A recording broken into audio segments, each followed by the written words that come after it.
Good morning, everyone. Thank you for joining us for this remarkable event to adopt a gender lens and focus on equality. This is the third annual forum being put on by Soroptimist International in the Western Canada region. My name's Amy Robichaud. I'm the Executive Director at Dress for Success Vancouver, and I have the great pleasure of being your MC today, which means I'm going to be both your best friend and your worst nightmare as we are mindful of everyone's time today and really look to engage in a meaningful, thought-provoking conversation, which will give us all additional tools to pack into our tool belts at the end of the day and take with us.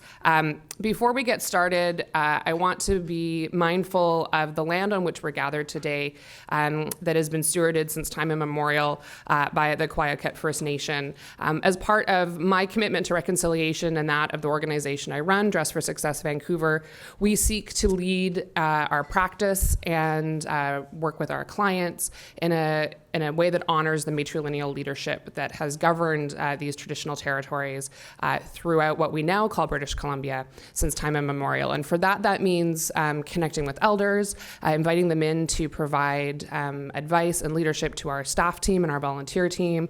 It also means recognizing that there are different ways to lead and that there is a ton of knowledge that we have the privilege of having access to, and also the responsibility and reconciliation to seek out and incorporate into our work on a regular basis. As we lead today and we think about adopting a gender lens and closing the gap, I invite all of us to think about how from the feminine we can lead, whether we are male or female, how we can lead from the feminine and lead in a matrilineal and matriarchal way to further our work today.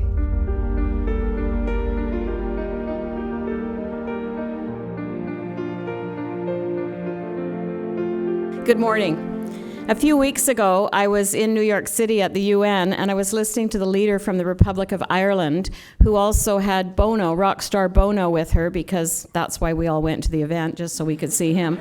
He didn't sing, but I guess he's Irish, so every time they have an event that they want to announce something, they drag him along with them. But she used these words, and that's what I'd like to open with today. Boys and men have equal rights and nothing more. Women and girls have equal rights and nothing less. And I thought that would set the stage for today's conversation. Because in no country in the world is there gender equality. And in fact, it's suggested that it might take 170 years to reach gender equality globally, and 158 years in North America. That means, to put it in perspective, it will take 5 more generations for us to see gender equality, or my great-great-great-great-grandchildren. And that's bad news for everyone, because equality impacts the economic pie for all of us. Gender equality means equal outcomes for men, women, and gender diverse people. Gender equity is the process to achieve it. Gender equity recognizes that women and gender diverse people are not in the same starting position as men. Gender equity measures are often needed to level the playing field. And many of you will know you've seen a little diagram with 3 people trying to look over a fence. And there's the big tall person, the medium-sized person, and the little guy at the end.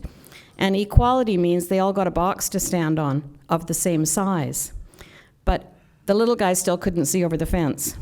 So equity means he gets a bigger box. Or they change the fence so he can see through the chain link. So that puts it in perspective. So you need the equity in order to get to the equality opportunities. So why are we here today? And why are you here today? And what made you want to get involved in this discussion? What makes you want to help? Is it to change things or make the world a better place? I should also ask you what makes you endure and want to learn more. And what makes you expose yourself to information on abuse, to overcome fear, to stand up to thugs or threats, or be vocal on social media? Dana Martin and I were just having a conversation about this at coffee. What made you wake up to this cause? And what makes you volunteer your time and your resources so generously? Well, maybe it's that we're angry. We're angry at injustice, at girls being denied an education. Or are you angry that half the women in the world have experienced physical or sexual violence? Or that in some conflict zones, that number rises to almost all women? Or that 12-year-olds are being forced to marry? Or that young teenagers are becoming mothers or dying in the process? Does it make you angry because in many countries, women still need permission from a man to have a job? Angry that many who work often take home less money for the same work? And that millions of girls around the world are at risk from female genital mutilation and other harmful traditional practices. The latest I've been learning about is breast ironing. I mean, really. Or maybe you're angry at how you have been treated in the past. Or maybe you're frustrated that all the talent and potential from lost opportunities was wasted. What makes me sad is the lost ideas, the dreams never realized, the businesses never built, and the opportunities missed. Maybe it was the destiny of a girl denied an education to be that one who could change the world and solve our problem. Maybe you're exasperated that we stand no chance of meeting any of the global goals unless we address gender equality. Some of you will think it is hopeless, and some of you might be hopeful. When we include women, great things happen. When we negotiate peace treaties, they are 1/3 more likely to work. And when we serve in services or in the armed forces, organizations become so much more effective. Whatever your reasons for being here today, I think perhaps there's one motive that unites us all, and that is we care. We care about humanity, we care about other women, and we care about freedom for every individual around the world to reach their full potential. And we believe that every human being matters and that every human being can make a difference. Some of you might be concerned about rising above the conversation and moving into action. It feels like we keep talking and not doing. You might be concerned that the gender gap is widening. It almost felt a few years back that we were moving the needle forward, and now the world has been overtaken with global issues like conflict, disasters, climate, and other turmoil, and we are at risk of losing some of the hard-fought gains, and we must push back on that pushback. Today I was asked to bring the international perspective to this conversation. Soroptimist International has members in over 120 countries, providing evidence of grassroots conditions throughout the world. We have had status at the United Nations since the beginning, where the gender equality conversation is ongoing with comments like, "Leave no one behind," and "Help the furthest behind first." This is the mantra of the 17 Sustainable Development Goals in the 2030 Agenda. Gender equality cross-cuts through all 17 SDGs and also has Goal 5 as a standalone gender equality goal. We need to integrate gender equality in all our work, across the board, track delivery through results, on jobs, on trade, in tax systems, in the world economy, new technologies, modern slavery, climate change, etc. We need to work across girls' and women's life cycles on multiple areas simultaneously. We need to build evidence and disaggregate data, and we need to make that information publicly available. Women's empowerment, women's rights, women's talents and gifts are the entire margin of victory in the fight for prosperity, security, and peace. Without gender equality, we will never achieve any of the global goals. The United Nations is a place for dialogue. It is the one place in the world where almost every country has a seat at the table. The dream is that agreement can be found on some of these critical issues facing the world through conversation and not through warfare. The countries come together and identify emerging issues, define that issue, and hear from people around the globe on their perspectives and stories of how the issue impacts them and what possible solutions can be brought. Countries are supposed to go home after signing on to treaties and agreements and make a plan nationally to address the issue through laws, policies, and programs. That is the dream.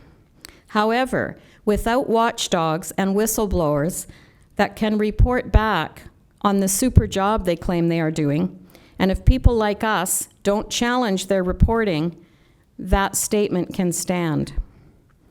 Also, we can never forget that there are places on earth where women and girls cannot speak up or are afraid to speak up, and our voices are vital to them. Our voices can give them the strength they need. When the time came to develop my themes for presidency, I wanted to address some of these issues that leave women and girls behind, barriers to them achieving their full potential. I wanted our members, friends, and family to understand these issues, talk about them, and become outraged over them. Mobilizing the masses is the key to change. Collaborating with like-minded organizations is vital, and we are doing just that. At the Commission on the Status of Women, we meet annually with 15 plus other international organizations, and we seek ways to collaborate. There are some people here today that I've met from a local chapter of the Grandmothers Advocacy Network who I've spent some time with since I'm interested in the rights of older women. They advocate for those grandmothers raising grandchildren in sub-Saharan Africa, where so many parents have died of AIDS, and I'm so glad you could join us today. My appeal is titled The Road to Equality and is targeting some of the worst causes of inequality and examines the root causes. We need to find our global voice to advocate for those who have been silenced. How can a trafficked girl find her way into school? How can a young girl live with the trauma of female genital mutilation? How can a girl get an education when she's married at 12 years old? How can women and girls achieve their full potential when they are fleeing violence or have become climate refugees or disaster refugees and becoming victims of gender-based violence on their journey? The UN Secretary General said, "Achieving gender equality and empowering women and girls is the unfinished business of our time and the greatest human rights challenge in our world." This forum today has funding from the Road to Equality appeal, and we're very, very happy to do that. This year, the UN celebrates their 75th anniversary, but also, and maybe more important, is the 25th anniversary of the Beijing Platform for Action, the most progressive blueprint ever for advancing women's rights. This platform was agreed by 189 countries and supported by 30,000 activists and 17,000 participants in 1995 in Beijing.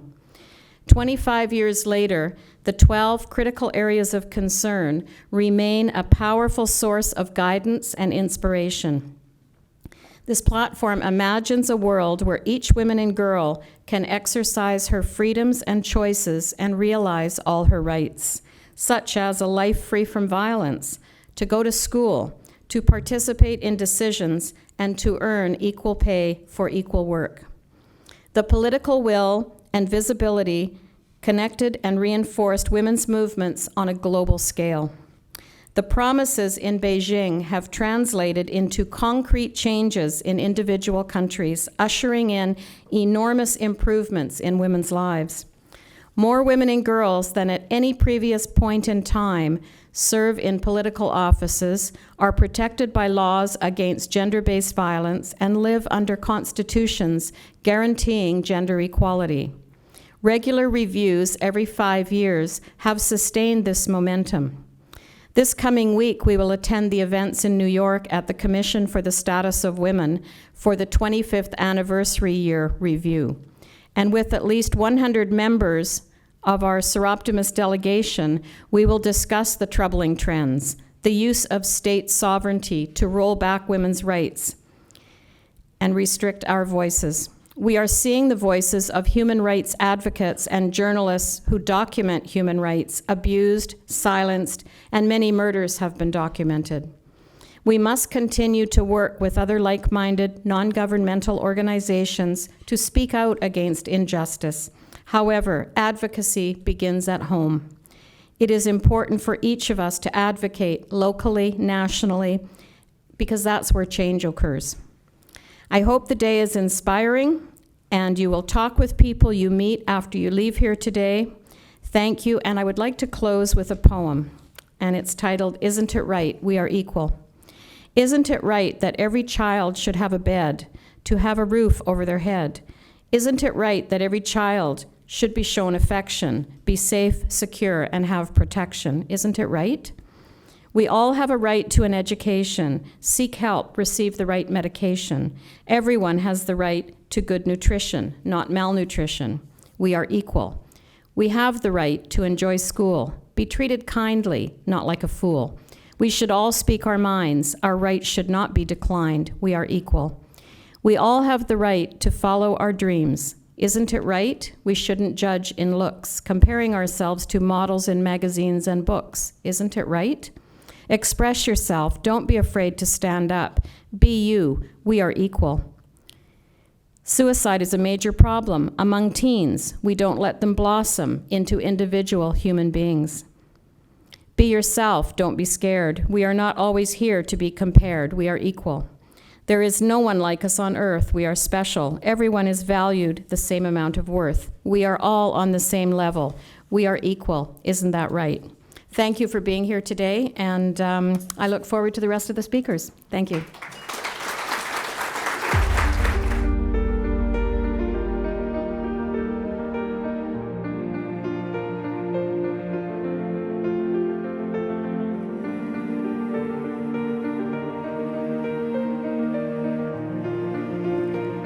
Three months ago, I got my first ever death threat. I got a really nasty email from a guy, apparently in Texas, as the RCMP and the FBI discovered, who told me in graphic details what he was going to do to me, and I shut down. I shut down so badly I didn't speak for months. And in fact, when the Soroptimist called me and asked me to speak, they didn't know this, but I actually kind of decided no, and then they found me again. And so I'm speaking here with enormous trepidation. I now am a recovering lawyer, a recovering Catholic, and a recovering speaker. Like, how much more recovering do I have to do? So I spent a bit of time thinking about what I would say to you, and I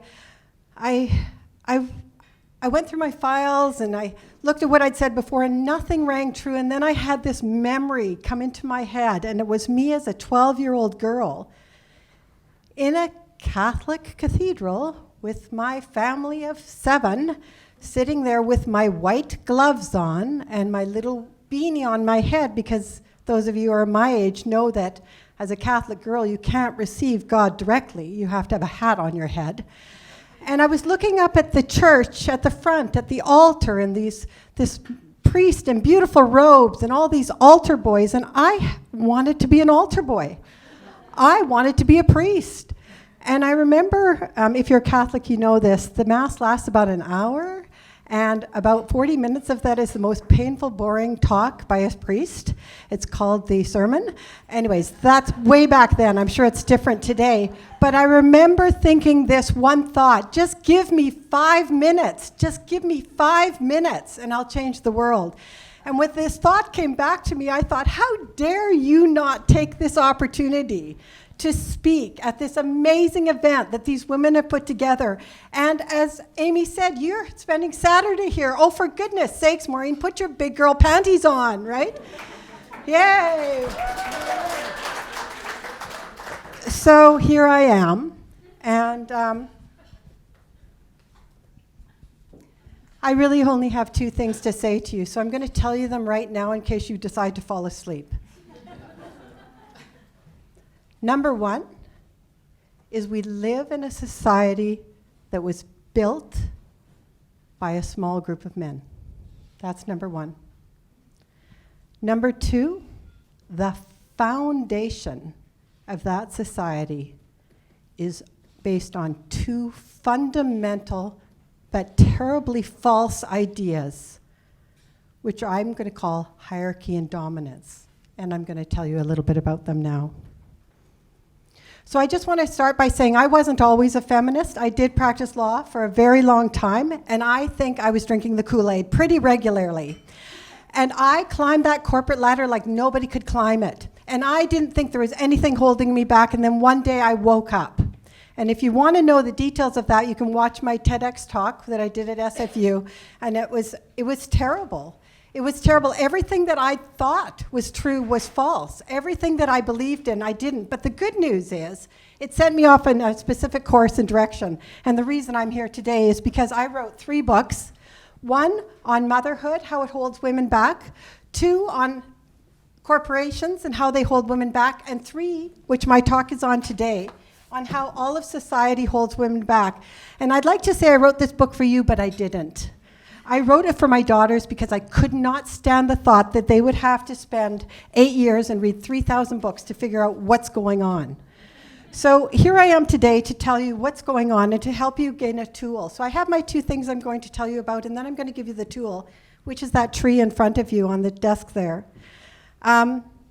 Some people wonder what I do. I just want to tell you what I do. I actually do help corporations bring about gender equality. And I do that primarily through what's called a gender audit or gender mainstreaming for those people who work in the United Nations. And I just want to tell you that although I find the world deeply disturbing today, there's also a little window or a small group of people who are very committed to bringing about gender equality today. Okay, the audience question. Are you ready? I'm going to ask you to raise your hands. I've got 2 questions. How many of you have had a great idea and wanted to share it, but decided that maybe not, because you thought maybe it might not be well received? Could you put your hand up, please? I think 2 women didn't put their hand up. What's wrong with you? What's wrong with that picture? One of these things is not, okay. Okay, and the second one is actually more interesting to me because I used to have a lot of family parties, and I was the woman who'd say, but, and I'd immediately be offered more pie, right? And so the question is, how many of you have been at a party or a dinner where someone said something so sexist that you felt angry, but you chose not to say anything at all? Put your hand up. Yes! Okay, I think I got everybody on that one. Okay, so the most important things I want to leave you with. I don't have my handy dandy slides, so I'm going to ask you to visualize a few of these pieces. The first one is, I said, our whole society was built over 3,000 years, 5,000 years, built only by a small group of men for the benefit of a small group of men. That's probably the most important thing that you need to know. I think of it as a big brick building. So think of this big, huge brick building, and inside that brick building are all these little tiny offices. And those are what I call institutions. So we have our economic institution, and we have our legal institution, and we have our political institution, and I could go on. We've got a health institution and so on. So inside that building are all those institutions, and those institutions are amazing because they tell us what we can do and what we can't do. But here's the thing. There's a little tiny door at the front of that building, and it's locked. So if you want to get in, does somebody want to guess who gets to go in that door? Who holds the key? So women have been banging at that door for as long as you can imagine, and all other people who are oppressed, anybody that doesn't belong. And I was one of those lucky women that got to go in that door. And I got to go in there, and I got to work at the Law Society, which regulates lawyers. And one day I found myself doing this. I was given the task of deciding what lawyers needed to have to be competent so we could regulate them and tell them what's good and what's bad. And I remember sitting in this room of 12 other lawyers, and we were going through the skills and the knowledge and the attitudes, and we had lists and lists. And then we got to the ethics, and it went, oh my gosh, all the ethics and piles of documents. And finally, I don't know what happened, what came over me. I started laughing. And I said, you know what? We could get rid of all of this stuff, all of it, all of these documents, all of these rules and regulations about what we want lawyers to do if we just replace it with one thing. Does somebody want to guess what that one thing is?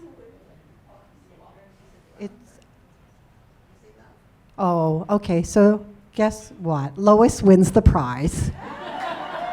Of course she does. Love, right? The word we just don't say. Goodness me. We surely don't want to say love. And of course, the whole group of lawyers killed themselves laughing, thinking I was the funniest thing to suggest we could place all. And to this day, it still makes me think I might have been onto something. So back to the brick building. I just want to point out a few things before I move on to the next important point. And the brick building, people are inside the brick building trying to change things. Those are called whistleblowers. There are lots and lots of women outside that brick building, and men too, who are marching and doing all kinds of things. They're really busy, and sometimes people in the building look out at the marchers and go, ooh, looks like something's happening out there. And then there's also the people who are building other buildings. So I want to throw that into the metaphor here of our society. So the other thing is, I don't know if you've ever seen this TED Talk, but it's by Ken Robinson, and it's about our education system. And he says our education system was built by a small group of university professors who decided what all the children from K to 12 should learn. So we shouldn't be surprised that it's just a lot of math and science, right? That we hadn't considered their whole bodies. So I encourage you to look at that. So the other piece of this metaphor and the brick building is the foundation. Now I want you to imagine the brick building, and I want you to look at the base of it, and there's these two big blocks, cement blocks that have been holding this building up. And they're what I call hierarchy and dominance. Now if anybody here read The Chalice and the Blade by Ryan Asler, it was a beautiful best-selling book, and she described this many years ago, lots of books about patriarchy.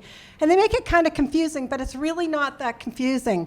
Patriarchy is based on two fundamental assumptions about the way we are as human beings in this world, and they're wrong. So we've been digging up this foundation forever, and it's not moving very quickly. And the one foundation is called hierarchy. So I want you to imagine a pyramid with levels on it. So we believe, or we inherited this belief system that everything exists in a hierarchy. So God is at the top, which is usually a white man, and then men, and then women, and then children, and then animals, and then smaller animals, and then plants. And you know where this is going. But that's not the worst of the hierarchy. That explains why there's so many men at the top and why women aren't paid for housework and so on. But the worst of it, as we're witnessing now with the earth being destroyed, is that in this hierarchy, someone made up the idea that those at the top get to use the rest of the things below it, which is very disturbing from a perspective of social justice. So the other piece of the pyramid, or the other foundation piece, is not just hierarchy, but the other one is dominance.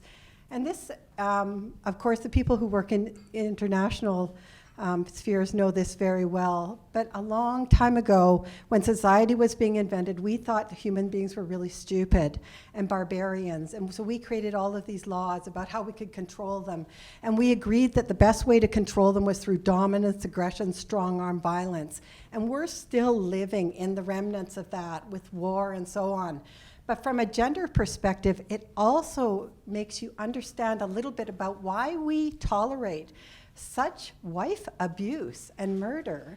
And we also accept pornography, which I think it should be a hate crime. So here we are left with this metaphor of this building with all these institutions in it and this foundation of hierarchy and dominance. And I have this other vision.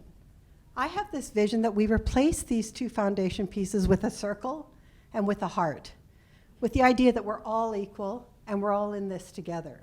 So here you are, and I want to leave you with a tool to do something with this and also to lead you into the rest of the day, and that's this. In front of you, there's a tree, and somebody drew this. Lord, did you draw this? Somebody drew this for me, so thank whoever did. That's amazing. So this is what I want to leave you with as a tool to help you think about where you could play a role. Okay, there are 3 parts to this tree, and I want you to mark on this tree if you can. I know there's not a lot of room. The branches.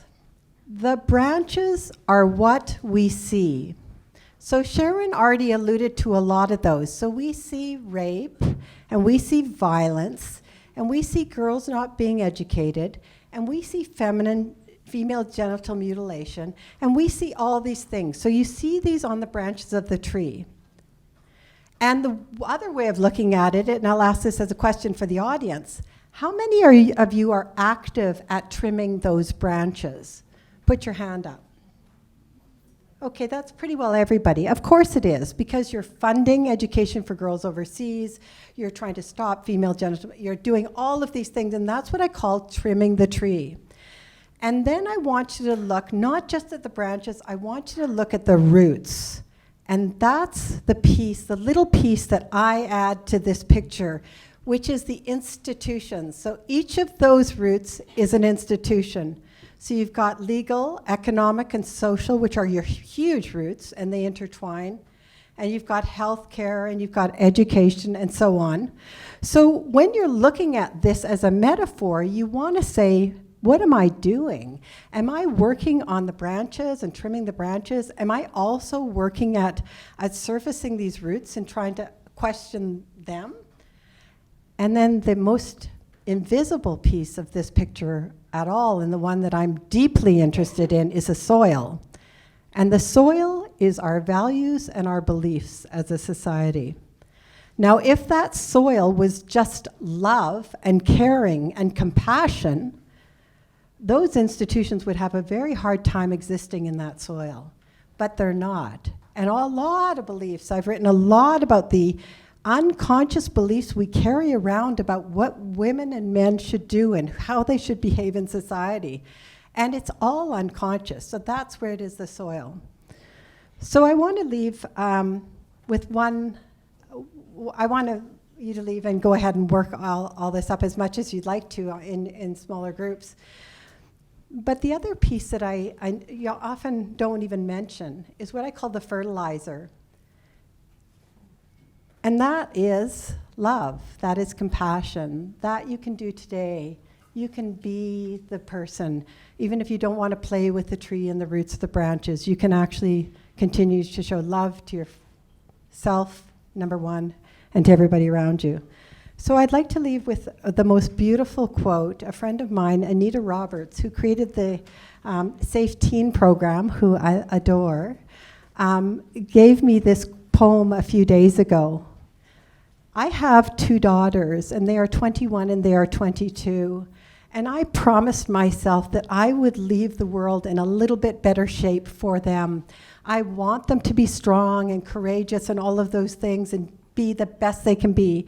But I also want them to continue to work on the world so that they don't have to be as strong and courageous as they are now. So let me leave you with this quote.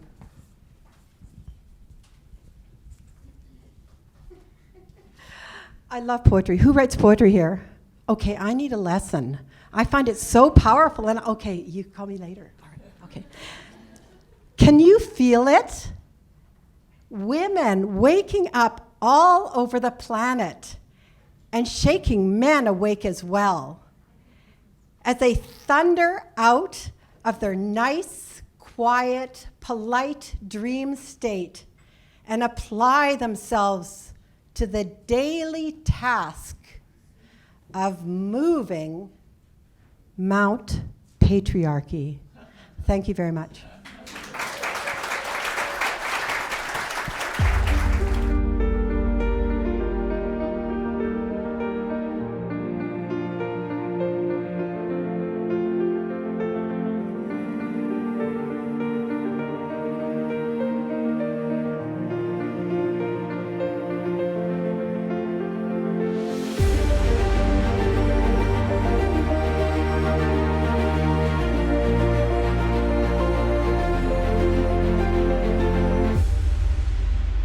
Just a really brief intro from everyone would be a wonderful way to start. Jill, you're up. Okay. Well, first of all, it's amazing to be here, so thank you. What an incredible group. I look forward to chatting with all of you later. So it's a really quick story. Why I'm here. This causes, I think it was more organic. I think like maybe many of you in the room, I did my MBA over 20 years ago, recognized that I was one of few women and connected with the women in the group, and we started a group, right, as we do, collaborating and supporting each other through that process. And throughout my career, I knew coming out of that I did not want to work for a large institution, that I wanted to work in environments where I could have some impact and influence, so took the entrepreneurial route right out of the gate. I had the honor to work with a number of amazing entrepreneurs. I had the honor to build a couple small companies, and then I worked to support women entrepreneurs, which has really been the theme of the majority of my career. So working as the CEO of the Forum for Women Entrepreneurs, building a team around Futurepreneur Canada, working with young entrepreneurs, working with new ways of financing, and we'll get into that, to support all different types of entrepreneurs. And then now, most recently, really working to increase diversity around those who are investing in entrepreneurs, because we know that there's deep connections there, and I'm happy to chat more about that. And now I have 2 daughters, too, who are 13 and 15. So I've been doing this work for much longer than that, but like Maureen said, that's certainly top of mind, too. I just still can't believe, like many of you in this room, that we're still having this conversation, too. So, over here. Well, hi everyone. It's really, really nice to be here. My name is Wael. It's very nice to be among the only 4 or 5 men in the room. No, it's not. No, it's not. It's not. It's really not ideal. Really, it always. Whenever I come to a place, we talk about gender equity. I don't see men in the room. It really saddens me. I don't like that. I'm the CEO of HRX. HRX is a firm that works in the space of diversity and inclusion. We do a lot of consulting and training, but we also do data analytics for diversity and inclusion. So we work with large organizations who want to see numbers around hiring, around turnover, who leaves the company, who stays in the company, who advances in the company. Are there any gaps? Not only gender, based on background, based on age, based on education, and all of that. So that's what I do. I do this because it's awesome. Just based on my experience, I came to this country 8 years ago. You might not notice that from my perfect accent, but I was born in Yemen, and I came to Canada, and it was just a beautiful experience for me. I saw diversity, I saw, where is Maureen? Love. I saw people who are really nice around me, and I just loved it, and I loved the diversity of it. And then I saw issues. And I am also, I have a master in business, so I saw an opportunity to. So we started working on this. My story with gender equity, and I don't say that I'm an expert in this field, just the fact that I'm a man. But when we had our daughter, Aiden, 5 years ago, someone told me, they were joking, but it was, this type of like a dark joke. They were like, what will you call her? And don't give her an Eastern name, hard name. She is not white, she's a woman. She will struggle. And you laugh, you go home, and I worked all my life in male-dominated industries. I'm an engineer. And I didn't see gender as an issue. All these people who say, I don't see gender? I was one of these people. Anyway, so I went home, and it just really struck me. So I started reading about that and investigating, and it was just fascinating for me. And so anyway, so that's my story with gender. That's, I think, the moment that made me realize there is a gender gap, there is gender inequality, and made me really think about this as a whole. Like the future is not like now. The society will not be like now. Things will change, and I want to be part of that change. So that's what drives me to do this. Thanks. It's great to be here. I just came from my home union, the BC Government and Service Employees Union and LGBT Equity Roundtable that they're doing there, so it kind of ties into that quite nicely. And I just came from North Carolina last night. I landed at about 11 o'clock. So I'm, if I seem a little rambly. That might be a little why. But, and so, I mean, for me, I live and breathe this, and that it isn't just a women's issue, right? It is like, the fact, that there are not very many men allies in the room is a problem, and we need to have this conversation in rooms with people who don't look just like us, and even just contemplating the diversity in this room as we talk about gender.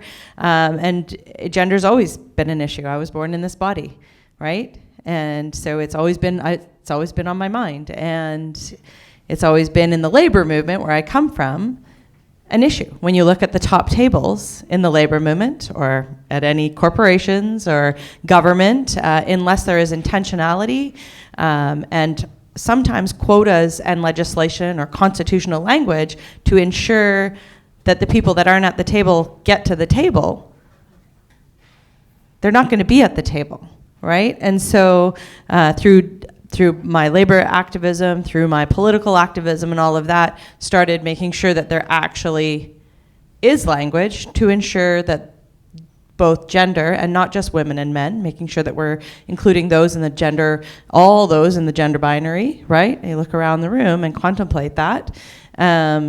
That we're not just talking about women's issues, that we're talking about trans rights issues, that we're lifting up people, not just ourselves, but all of those. And I think we'll get into that a little bit more, but it's just, for me, I live and breathe this. I feel like I was just kind of born into it with the body parts I was born into, I suppose, or how I identify, yeah.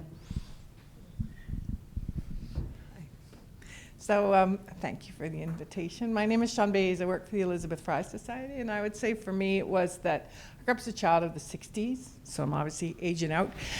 But I came to work at a time when I had been raised to believe if you were bright enough and smart enough, you could do anything you wanted to do.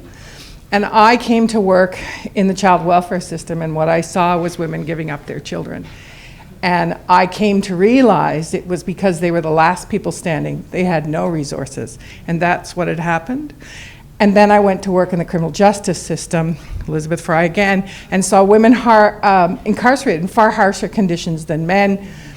And it became profoundly personal to me that my government, which I believed saw me as equal, did not provide women, whether they were incarcerated, whether they were parenting their children, the equitable supports, equal supports. We all believe we're equal before the law, but the actual reality of it meant less health care for women, far harsher conditions. In the 1990s, every woman went to a maximum security prison. It's a little different now, but just was profoundly unfair that there were not what I believed to be the protections and what I thought was my right to have an equal life in my society. And so I've stayed for 35 years, profoundly unusual for many people, but because I am still profoundly pissed off, to be frank.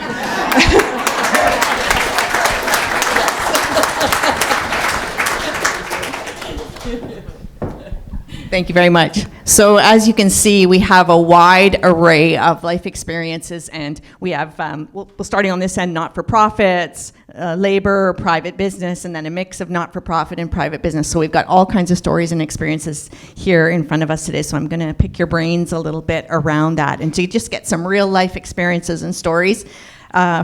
So I'm going to start with the fact that some of you mentioned how you started championing this, and I wonder if you wouldn't mind starting with maybe sharing one of your proudest or most effective accomplishments that you've seen along the way. Just I know it's not easy, and I don't know if people have seen that graph where it says, you know, the road to success. It doesn't look like this; it looks like that. But I would sure love to hear perhaps one time. And I said I wasn't going to do everyone answering one, but I don't mind. I'm going to do it everyone on this one. Yeah. Okay. Sure.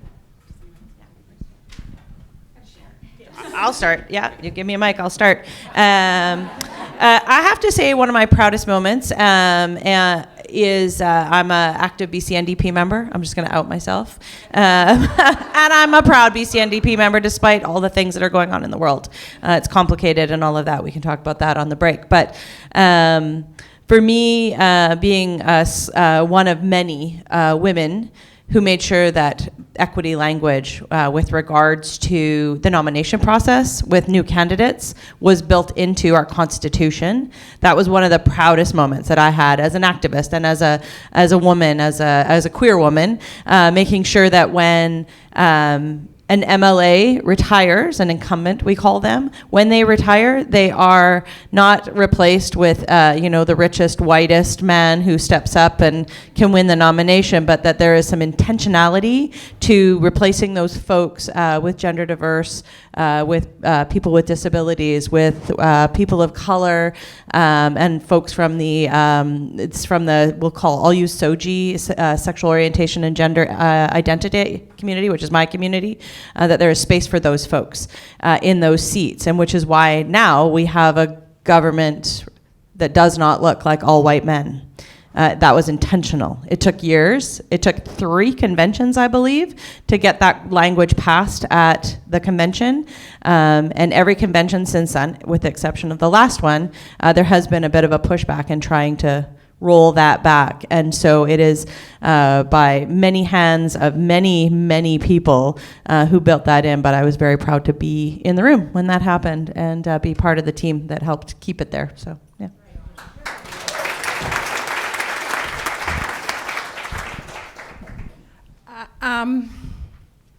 So I'm Scotch Presbyterian, so pride is not great for us, but what I would say, I think 2 things. 10 years ago, the Elizabeth Fry Society took on that girls were being incarcerated in the Youth Detention Center in co-ed units. And that really meant that when you would go into the institution, you would see boy, boy, girl, because girls made boys easier to deal with, is what we were told.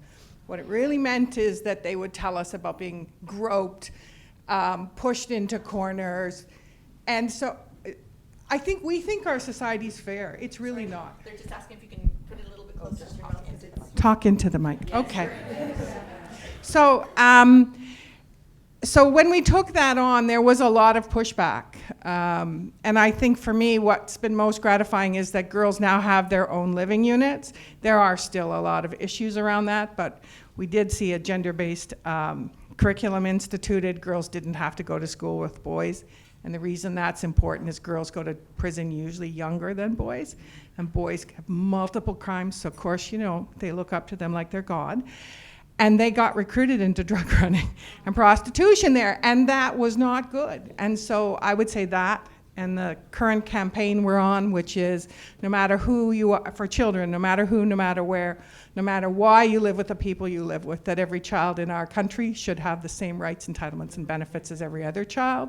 And that indeed is not the case.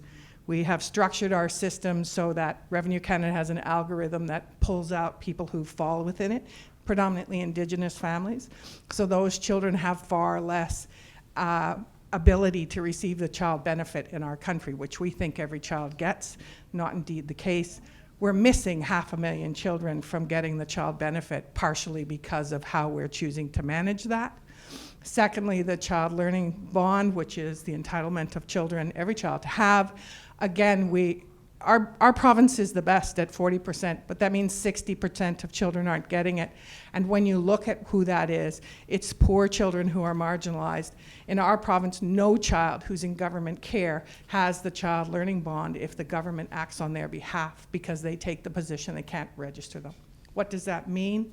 It means they don't have money they're entitled to go to university.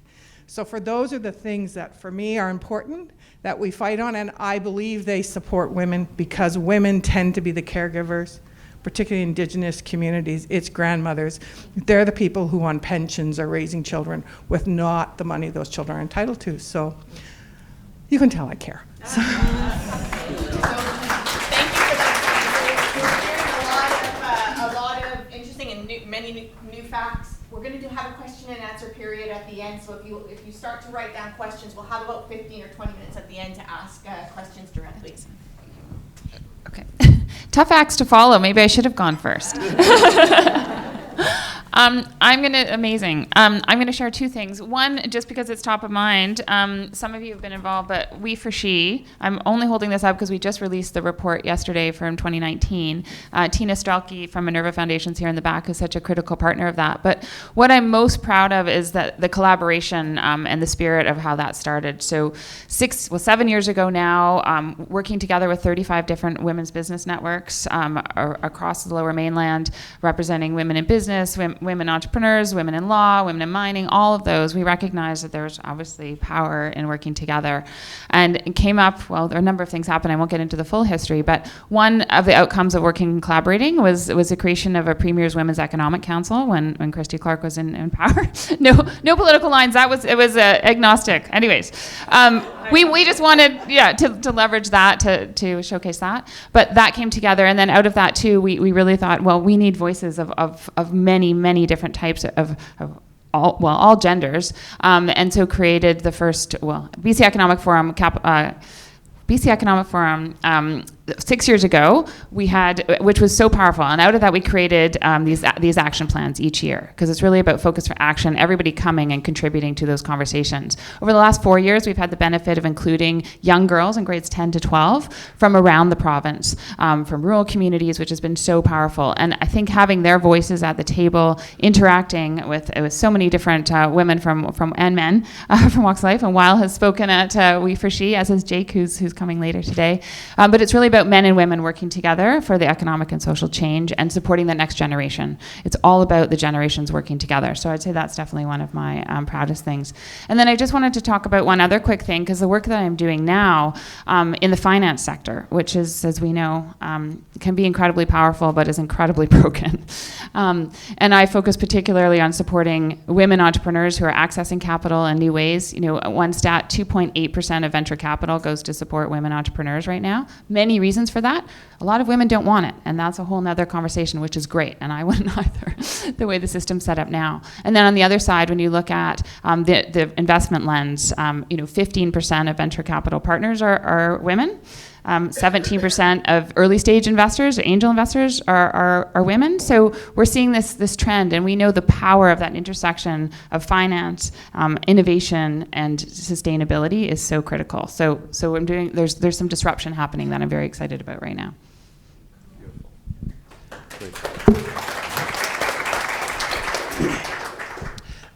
No specific proud moment. But for me, I think whenever we see change, and making change in this area is incredibly hard, very hard,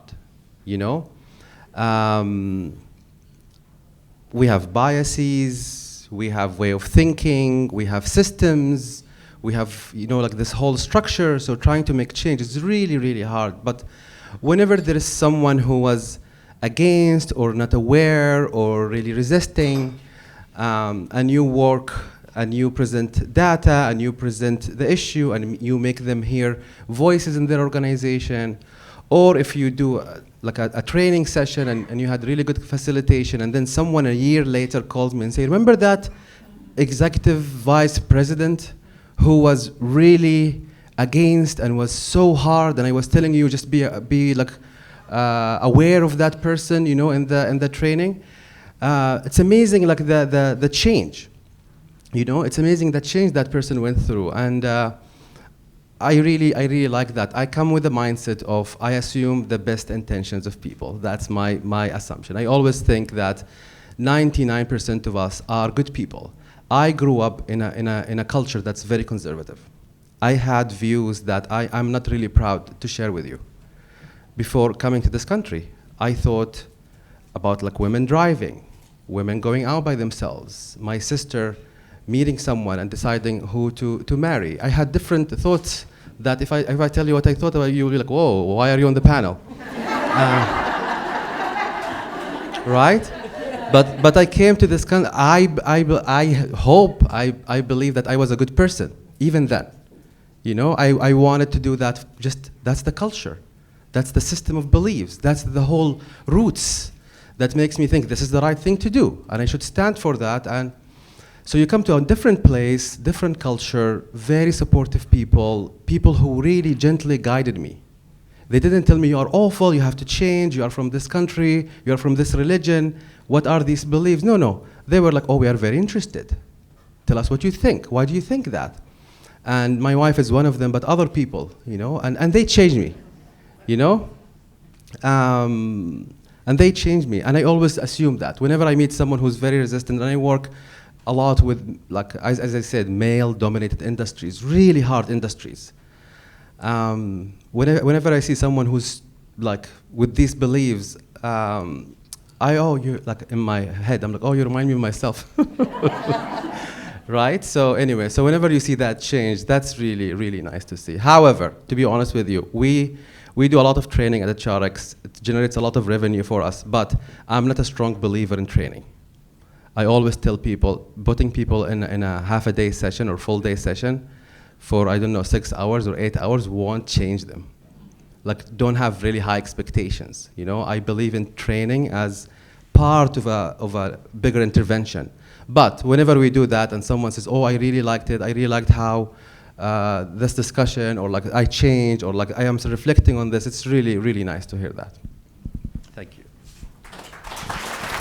Good. So what we're kind of hearing a lot here is about a journey, and it's interesting, Sharon, about your road to equity. This is a journey, definitely an ongoing journey, and everyone's in a different space. So I'm going to put this next question both to Sean and Suzanne, just around the cost and benefits of speaking up. Both of you work in the ability to work with politicians and legislate, and I just wonder if you could share with us a little bit about the cost and benefit of actually speaking up.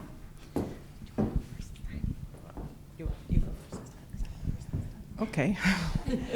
I would say the cost of speaking out is to really hold yourself to your beliefs. And so I'll take for me, which was a very painful process. Our agency spoke out about the right of Karla Homolka to be treated like every other prisoner in Canada. That fundamentally we could not disabuse following the processes and the law. And so we believed that she had access to every entitlement as everybody else. For us, that saw the cancellation of $1 million donation, bomb threats for me about we know where you park your car. People were really angry, and she's somebody who is a litmus test for people. And I think that those events come up in your life where you are forced to put your feet to the fire. And it's one thing to say, yes, we believe that, but to be publicly speaking about that and to deal with that was a difficult process. It split our own organization nationally, where people felt like we can't do that. She's the one prisoner we can't have in our halfway house. And in the end, you have to live what you really believe, even if it's unpalatable to you what people have done. And so that, I would say, for me was that one, where you just had to sit down and think about it and then be prepared to live what your values are, no matter what the cost. The benefit to that, I think, was that it clarified for me profoundly that no matter what, we had to be prepared to speak. And that if you were not prepared to speak, you were not prepared to really live the values by which you say you are committed to. And so that was, for me, I guess, a turning point in my life about where I thought I would be and where I thought I would hold myself accountable to. Mm-hmm. Yeah, thank you. Hard to follow, yeah. I'm like, oh. I felt that. The room just kind of went, whew, right, when you said it. And yeah, that's courageous. I think that the cost of speaking out and living your values and, being open to contemplating evolving your values is twofold. Like out in the world, it is a risk, right? You're putting yourself out there, and you're living and breathing your values, and it puts your place at risk, right? Where you are in the world and your job and your family and all of those things. But I think the greater cost is to yourself and the trauma that builds up on you. If you're not living your values, you're not living and breathing your values. And my partner, Lisa, is here. She's a woman in trade. She's an electrician. And she lives and breathes her values every single day. And that has come at a great cost to her sometimes in some rooms. It's hurt her. It's damaged her opportunities. And watching her inspires me greatly, because she walks in a world that's a heck of a lot harder than the world I walk in, I got to tell you. But the benefit of it is that there are women all over the country, all over North America, all over the world, who see women like my partner Lisa, and they see themselves in things in places they didn't see themselves before, right? They see themselves being truck drivers and electricians and carpenters, and just that, modeling your values, modeling your beliefs, and not giving up on that. It opens doors for other people, and that is super, super powerful. And somebody just yesterday called me tenacious. They admired my tenacity, and I was like, whew, I don't know. And then I was like, oh yeah, I'm going to own that. I'm going to live and breathe that, because it's the tenaciousness that gets a queer woman to the table and keeps her there, and that I don't go there by myself, that I'm lifting up the people around me as well and bringing them along. So yeah. Thank you for sharing those stories, and thank you for all the women in this audience that are doing this work, and the men too.